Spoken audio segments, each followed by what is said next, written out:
Have you ever dated someone who looks perfect to the world, but the moment the doors close, you see who they really are? Yeah, that was my ex. To everyone else, he was the shining example of a good guy. Supportive, woke, a self-proclaimed feminist who always said the right things. But with me, he was manipulative, cruel, and exhausting to be around.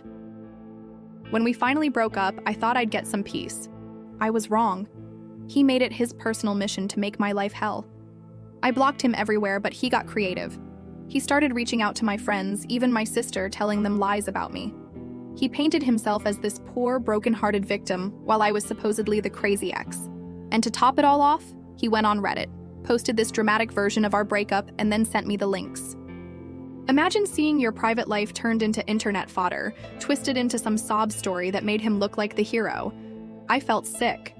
The crazy part is he fooled people. He had everyone wrapped around his finger.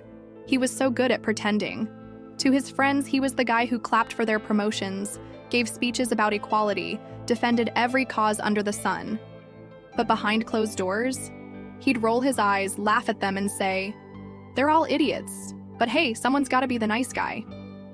He admitted to me more than once that he loved being two-faced. He thought it was funny. I can't lie, I felt trapped, powerless. It is a special kind of pain when someone ruins your reputation while wearing a mask of perfection. It's like screaming into the void because no one else sees what you see. Then out of nowhere, I got an invitation. His roommate, who I was still on decent terms with, invited me to his birthday party.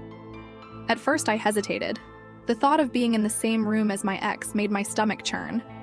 But then I remembered something. The roommate had a cat I adored. I am talking about the kind of cat that runs up and headbutts you when you walk in the door. Honestly, I missed that cat more than I ever missed my ex. So I told myself, fine, I'll go. Worst case scenario, I get to hang out with the cat, eat some cake, and leave early. But deep down, I think I knew this was more than that. This was my shot. His friend group was his pride and joy. They were tight. Over 10 years of history, inside jokes, traditions. They practically saw him as family. And they all thought he was this flawless, larger-than-life person. What if they knew the truth? The night of the party, I walked into the apartment and was instantly hit with the smell of pizza and beer. Music was blasting from a Bluetooth speaker. People were laughing. Drinks were flowing. And then there he was, front and center, already a couple drinks in. He was louder than everyone else, his voice cutting through the room like he was the star of the show. He had that fake charisma on full blast, the kind where you want to roll your eyes but everyone else seems enchanted.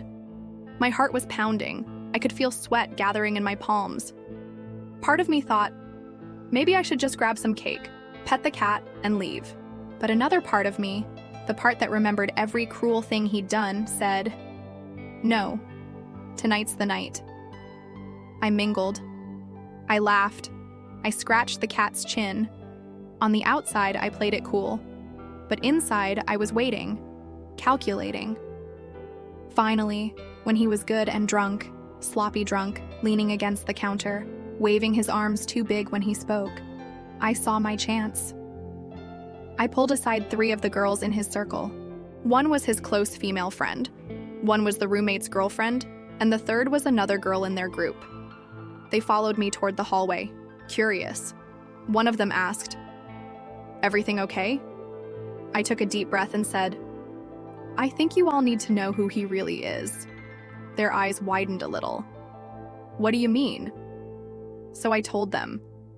I started with the gaslighting, the manipulation, the way he made me question my own reality. I told them about the night I caught him sneaking another girl into his room while we were still together. One of them actually gasped and covered her mouth. "Are you serious?" she whispered. "Dead serious," I said. I explained how after the breakup, he didn't just move on. He tried to destroy me, contacting my family, spreading lies, making me out to be the villain. And then I leaned in a little closer, lowered my voice, and shared the part I knew would hit home for them. He's not who you think he is. He makes fun of all of you.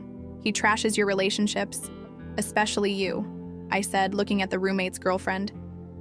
He told me more than once that he didn't like you and thought you weren't too right for his roommate. I always defended you guys. The girl's jaw dropped. What? He said that about me? Yep, all the time. And on top of that, you know how he acts all supportive of women, all feminist and progressive? Behind closed doors, he says feminism is stupid. He literally told me once that misogyny is okay sometimes. The three of them exchanged looks. One of them muttered, "Wow, I can't believe this." Another shook her head and said, This is disgusting." I let the silence sit for a moment. I wanted it to sink in. My heart was racing, but for the first time in months, I felt powerful. Then I straightened up, smiled, and said, "Anyway, thanks for listening. I'll let you get back to the party. I'm gonna grab some cake." And that's exactly what I did. I walked back in, cut myself a slice, and left like nothing happened. At first, I didn't hear much. I wondered if maybe they brushed it off, or worse, told him what I'd said. But a few months later, through another friend, I got the update. And let me tell you, it was glorious. His friends confronted him. Apparently, it was explosive. They brought up everything I'd said, and when he tried to deny it, they started connecting the dots. Little cracks they'd seen before, things they'd brushed off, now suddenly made sense. And in that moment, the mask slipped. One of his closest friends supposedly told him, "We don't even know who you are anymore." Another said, "You've been lying to us for years." The fight was so bad, the group finally cut him off. And not just in a let's cool off for a bit way. I'm talking full exile. He was no longer invited to dinners, parties, game nights, nothing. The invite to the birthday party was apparently revoked. Imagine living in the same apartment as your roommate, but being excluded from every single hangout. That was his new reality. And just when I thought the story was over, I found out one last delicious detail. He's moving out of the city. Apparently, he couldn't handle living in a place where his reputation was shredded beyond repair. The friends he relied on for a decade? Gone. The perfect image he built? Gone. Meanwhile, me? I got closure, satisfaction, and yeah, a pretty good piece of birthday cake. The thing is, I didn't scream. I didn't fight. I didn't stoop to his level. All I did was tell the truth at the right moment, to the right people. That's the beauty of it. His downfall wasn't to me inventing anything. It was simply pulling off the mask and letting the world see the person he really was. And you know what? It was more satisfying than any revenge plot I could have dreamed of. Because at the end of the day, the truth is, the one thing narcissists can't escape. No matter how charming they are, no matter how good their act is, eventually the mask cracks. That was our narrator, and if you like this story, you can find more just like it on True Story Nation. Thanks for watching.